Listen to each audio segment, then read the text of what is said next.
अन्नदाता। लहू किसानों का बन के पसीना सींचता है धरती का सीना। मेहनत का तेरी हक दिलवाने, नई तकनीक नई खोज बताने। पशुधन को गुणवान बनाना, पौध सुरक्षा को सिखलाना, खेती के सब गुर समझाने, भारत का सरताज बनाने। आठों पहर है संग तुम्हारे अन्नदाता, अन्नदाता। नमस्कार, आप सभी का स्वागत है अन्नदाता कार्यक्रम में। आपके साथ मैं हूं सोनाली सिंह। हमारे देश के किसान जन का पोषक है, वह श्रम का देवता है, अन्नदाता है। उसमें ही भारत की आत्मा निवास करती है। ऐसे ही किसानों की प्रगति के लिए हम खेती बाड़ी से जुड़ी हुई बहुत सी नई लाभकारी जानकारियां हर रोज सुबह लेकर आते हैं। तो चलिए कार्यक्रम शुरू करने से पहले देखते हैं क्या है आज के अन्नदाता में। अमरूद के बाग से अधिक फलन के लिए जरूरी कार्य।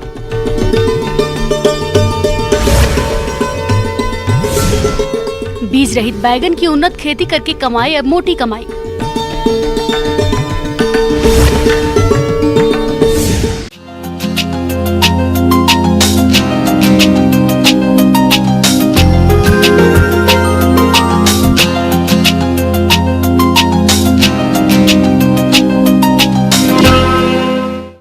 हमारे प्रदेश के बहुत से किसान अमरूद के बाग लगाकर अच्छा लाभ कमाते हैं, लेकिन इस समय इन बागों की उचित देखरेख करना जरूरी होता है, नहीं तो कीट और रोगों के प्रकोप से अमरूद के पौधे और फल खराब होने लगते हैं, जिससे किसानों को भारी नुकसान होता है। तो आप इस समय इन बागों में कौन कौन से जरूरी कार्यों को करें, इसकी जानकारी लेते हैं फल अनुसंधान केंद्र इटखेड़ी जिला भोपाल के प्रधान वैज्ञानिक डॉक्टर RK जायसवाल से।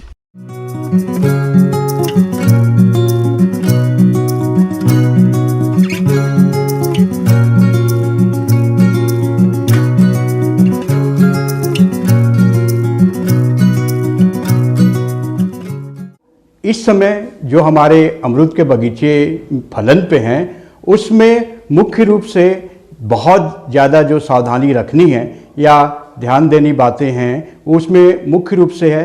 सबसे पहला ये है कि सिंचाई प्रबंधन का।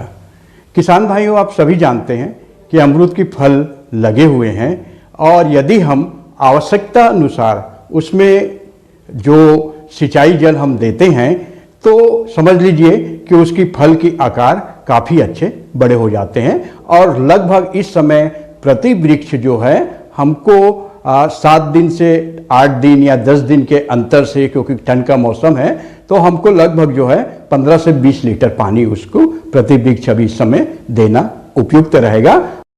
किसान भाइयों, अमरूद के बाग में कई तरह के खरपतवार उग जाते हैं, जिनकी वजह से बाग में कीट व्याधियों का प्रकोप अधिक होने लगता है।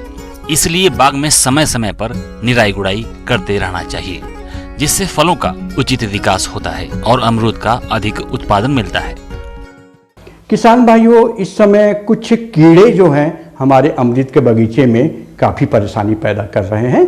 तो इसमें जो मुख्य कीड़ा है, जिसको आप सभी जानते हैं, फल मक्खी के रूप में, और यह जो है जब फल अपने आप प्री मैच्योर अवस्था में टपक के गिर जाता है, तो हम जब उसको ऐसे फलों को देखते हैं खोलकर, तो उसमें से इल्लियाँ दिखती हैं। तो ये इल्लियाँ नहीं हैं, एक्चुअली में ये फल मक्खी के मैगट हैं। आप बहुत आसानी से देख सकते हैं शाम के समय। और यदि इस तरह की मक्खी आपके बगीचे में दिखाई दे रही है, तो इसका नियंत्रण करना बहुत ज़रूरी है। अगर हम जैविक में करना चाहें तो नीम के तेल का भी हम उसमें प्रयोग कर सकते हैं। नीम की बिनोला से जो एक्सट्रैक्ट बनता है, उसका भी हम प्रयोग कर सकते हैं। यदि बाग में फल मक्खी का प्रकोप पहले भी हुआ है तो फलों की समय समय पर तुड़ाई करें। प्रभावित फलों को खेत से बाहर निकालें और नष्ट कर दें। कीट दिखाई देने के बाद खेत में 5 फीट की ऊंचाई पर मिथाइल यूजेनाल ट्रैप लगाएं, जो फल मक्खी के कीट को अपनी ओर आकर्षित करके नष्ट कर देती है। यदि रसायन पे जाते हैं तो रासायनिक कीटनाशक दवा में मुख्य रूप से जो सबसे अच्छा कारगर है वह है न्यूमान।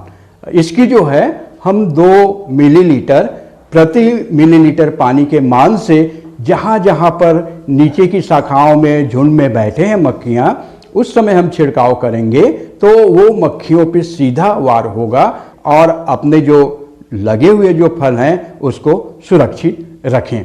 इसके साथ ही साथ इस समय जो है इंदर वाला एक कीड़ा होता है, इसका भी प्रकोप अभी नहीं आ रहा है, लेकिन कुछ समय के बाद इस कीड़े का प्रकोप आना प्रारंभ हो जाएगा।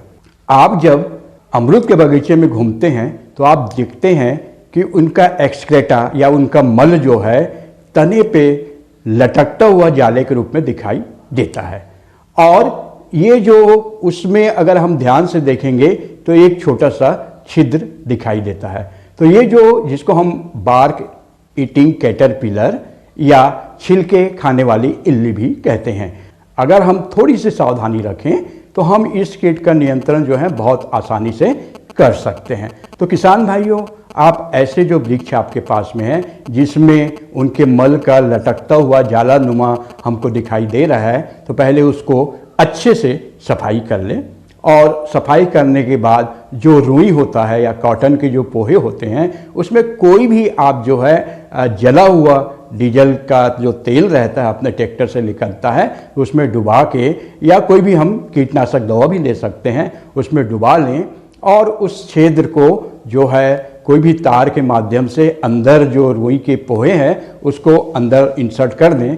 और इसके बाद जो है थोड़ी सी मिट्टी लगाकर छेद बंद कर देते हैं, तो हम जो है वहीं के वहीं जो इल्ली को वहाँ कर बैठी हुई है अंदर, उसको खत्म कर सकते हैं। किसान भाइयों, अब लेते हैं एक छोटा सा ब्रेक।